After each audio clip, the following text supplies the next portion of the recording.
So yan mga ka-viewers, meron akong i-share sa inyo tungkol sa mga series light or sa mga ganitong klaseng Christmas light na uso ngayon sa online. Ayan, so ito naman ang problema nito ay natanggal yung kanyang hinang dito. Natanggal. So itong isa naman, meron na isang pinaparepair ngayon lang dinala dito. So yung ang dinala ay yung ulo na lang ito. Ito kasi siya ay ito po siya tinanggal ang ata nila itong pinaka-cover. So yan siya. Tapos pati yung wire niya nahatak daw. Yan. So pag ganito yung inyong Christmas light na nahatak lahat itong wire, ito. Nahatak lahat at hindi niyo alam kung saan ang connection diyan. Dahil yan po ay tatlong connection. Yan tatlo yan sa mga kabirso. Di ba tatlo yan? So ngayon pag nahatak ito, hindi nyo naman pwede basta-basta i-tap lang. Dahil pag kayo magkakamali dito, hindi ito iilaw. Itong pinaka-ilaw niya mismo. Ito. Hindi ito iilaw mga ka-viewers. Yan. So, para hindi kayo masigurado nyo na hindi kayo magkakamali sa pag-tap, ang gagawin nyo lang mga ka-viewers ay ganito lang. Tingnan nyo po itong kanyang, itong wire niya. Kung titingnan natin siya, magkapareho lahat yung kulay, di ba? Walang color coding na nakalagay kung tingnan nyo. Pero kung silipin nyo siya ng maigi, ay mayroon tayong makikita dito na ito sa kabila kita nyo yan ayan, may pasensya na madumi yung ating kamay. So ayan meron siyang yung wire niya, meron siyang parang may kulay silver, silver man, kulay bronze sa loob, pero hindi siya masyadong kita, di ba? Puti lang siya lahat, pero kung silipin mo siya ng maigi, hindi kita, di ba? Meron siyang parang bronze na so ibig sabihin yan mga kabers, yan po ay sa positive natin. Yan. Sa positive yan. So ganito po yan, yung kanyang pinaka-board. Iganon nyo siya Iganon, ipaiharap. Huwag ganyan ha. Ganon.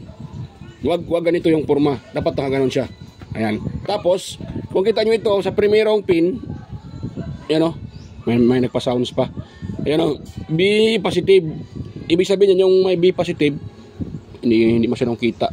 Ayan B positive. So yung B positive na yan, automatic itong may parang may itong parang may nakita natin na parang may bronze. Yung parang kulay bronze sa ilalim. So yan po yung gano'n natin dito. Diyan natin itatap yan. Tapos ito naman sa gitna, automatic yung sa gitna, siyempre dito din sa gitna. Yung isa naman itong pinakadulo, ito po yung ground natin Ito kasi sa gitna, ito yung sa signal. Yan, or sa bin. Bin ba ito tawag dito? Sa data pala, data. Mali, sorry. Ito sa gitna niya mga ID sa data. Ito naman sa primero, pag nakita nyo na yung, pag nakita, naninag nyo na yung kulay, parang kulay bronze, so yan po yung ating positive. So nakaganon siya.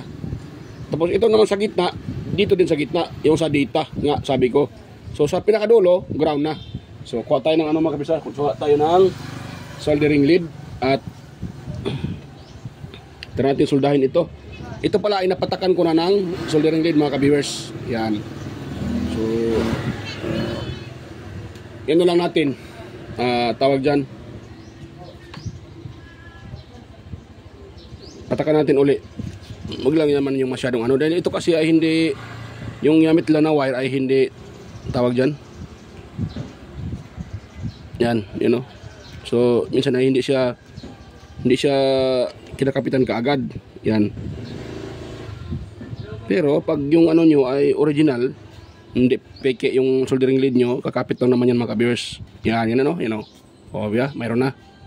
Pero pag yung nabili nyo ay peke, nako, nahirapan kayong i-solda dahil hindi kakapitan ng soldering lead. Hindi kakapit yung inyong soldering lead pag peke. So yan, sana yung aking cutter. Yan, dito lang tayo naglagay ng sa mesa mga ka-viewers. Yan.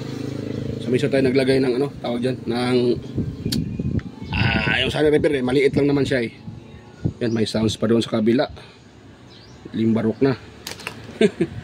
So dito tayo. So kung dahil ito ay yung mayroong parang may bronze, itong wire to. Yan.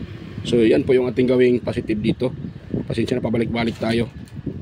Ginaano ko lang kasi dahil hindi naman lahat ay nakakaalam kung paano ito i-trace. Dahil kung tinan nyo siya at hindi nyo lang silipin ng maigi, siyempre magkapareho yung kulay. Hindi mo siya makita kagad na mayroon palang kaibahan sa isang wire. Yan. So itong video na to ay para lang po sa mga sa mga baguhan, sa mga hindi pa alam. Dahil itong ano na to ay simple lang to. Yung ganitong problema na natanggalan yung wire. So simpleng trouble ito mga ka-viewers sa mga master natin dyan. Pero sa mga hindi pa alam, mahirap ito. Kaya ko sinishare para malaman din ng iba na ganito pala yung gagawin. So yung ganitong repair, kahit ito ay simple, kailangan nyo rin ng panghinang. Hindi naman pwedeng lagyan ng pandikit. Hindi yan mga ka-viewers, hindi yan iilaw. Yan. Tapos ito sa gitna, hinang natin sa gitna mga ka-viewers. Dapat wag sila magdikit-dikit ha. Dahil pag nagdidikit-dikit yan, nako, shorted yan. So hindi ilaw yung inyong series light or tawag dyan. So ito na, dapat hindi magkadikit-dikit yan mga ka-viewers ha. So yan. So pasensya kayo, ako naman ay hindi marunong talaga maghinang. So ang importante na hinang ko at hindi nagdikit-dikit. Dahil medyo maliit ito Ayan o, di ba? O, ganoon lang yung paghinang. Huwag nyo lang masyadong diinan para hindi magdikit-dikit yan. So ngayon, ito-test natin siya. Gamit itong aking Dahil meron naman ditong ay ang problema pala, paano pala ito i-test. So kukuha na natin ng data. Dapat mag-out ito ng 5 volts. Dahil hindi ko din ito matitest tong isa dito sira din to Ito, natuklap din to So wala tayong pag nito. So ang gagawin natin dyan, i-test natin yung supply. So kuha muna ako ng tester ko. Ayan, tester ko. So ito. Una natin siya. Yan. Tapos kuha tayo ng charger, mga ka-viewers. So saan yung charger ko dito? Ito, tanggalin ko na ito Yan, naka-plug na So ito. Tapos ganoon na. Ngayon isalpak natin siya. Huwag kayong mag-alala, hindi naman to usok Huwag kayong mag-alala, basta hindi lang basta yung positive nalagay nyo sa positive. So okay na din yan, dahil hindi naman yung usok yan, dahil wala namang supply dito. Kung sakaling nagkamali kayo dito at hindi nyo lang na hindi naman yung usok yan, basta wag lang magdikit-dikit yung dyan, yung connection. So salpak na natin dito. Yun. So nasalpak na. So siyempre hindi ilaw yan dahil walang ilaw nga So ang gagawin natin, dahil ito yung positive, ito, yan. Ito sa kabila, sa dulo, ito naman yung ground. So dapat mga ganun siya. Yan, tapos ito dulo sa dulo, kukunin natin ng output kung mayroon ba yung 5 volts. So kuha tayo ng tester. Yung tester ko nakasit sa auto. So itong red, automatic dito din sa di ba sa primero. Ito nga Yan Yan. So yan po yung sa red. Sa dulo, ito yung black.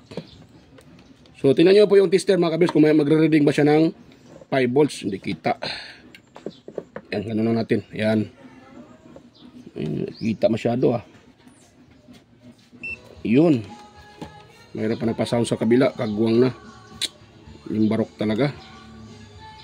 Nira pag ito tayo sa wala tayong kawala sa mga nagpapa-sounds. Yun. Ayan mayroon siyang 5 volts. So, kita nyo ba mga ka-viewers? Nung tinusok ko siya. Ito, dulo sa dulo. Wait lang. Yan. Kumakalas. Ayan. Di ba? 5.2. Yan. So, okay na mga ka-viewers. Ganun lang. Yan Yan. Di ba? So, okay na yan siya. 5.2. Ganun lang ang pag-trace or pag-test ng ganitong klase na nahatak na at wala sa ilaw. Yun lang mga ka-viewers. So, goods na. Okay na yan siya. Basta ang importante, yung tester nyo, pag ganito, yung red, doon nyo din itama sa ito. Diba itong yung may pula, yung parang may bronze ito. Yan kasi yung pinaka-positive natin. Yun ang sinasabi ko dito. Yan yung gilid na yan. So yan. So yun, nung ating tinitest, pula sa pula at sa itim sa pinaka-gilid ground. So nakakuha tayo ng 5 volts. Dahil pag nakakuha din tayo ng 5 volts pero may nakalagay na negative, ibig sabihin mali yung ating connection. Yan o. Oh, ulitin ko Ayan o. Oh. Tingnan niyo po yung aking tester, di ba? 5.2 at walang nakalagay sa gilid na negative. Pero pag i-reverse ko 'yan, dito tingnan niyo itong sa positive, ito yung ilagay ko yung negative o yung ground sa tester. Itong itim na tester. Yan. So yan ko ko dito Tingnan niyo may nakalagay dito, nakagano na negative 5 volts. Ibig sabihin mali yung connection. Di ba yan? Kita nyo? Tingnan nyo po yung 5. May nakalagay sa gilid na minus, parang minus siya. Ibig sabihin yan, negative 5 volts. So pag yung natitest nyo, mali yung inyong connection. So tanggalin nyo lang uli. Ito, dito, pero ito mali. Tama naman to Kung sakaling mali, tanggalin nyo lang uli. At yung sa kabila, yung ilagay nyo dito. Pero yung tinuturo ko kung paano i-trace yung wire, itong may bronze, yan para may bronze sa gitna. Tama, ayan po, ay sapat na yan para matama nyo yung inyong connection. Yan. So ganun lang mga ka-viewers. So yan mga ka-viewers, kung mayroon kayong nakuha ang kunting idea, sana huwag yung kalimutang mag-subscribe. Yan, at pinutin yung notification bell, ilagay sa all para automatic ay ma-notify kayo agad sa mga upcoming kong mga videos mga ka-viewers. Ayan, so hanggang dito na po. At mga pala mga ka-viewers, sa mga nanonood sa aking mga upload, so wag niyo rin sana wag niyo i-skip yung mga ads na lumalabas sa aking mga video, dahil yan po ay malaking tulong na rin sa akin bilang isang content creator. So sana wag niyo i-skip mga ka-viewers, dahil yan po ay tulong na niyo na rin po sa akin. Ayan. So ayan mga ka-viewers, so kita-kita tayo ulit sa aking next na mga upload. So bye-bye po mga ka-viewers, bye-bye po at God bless us all. Bye-bye po.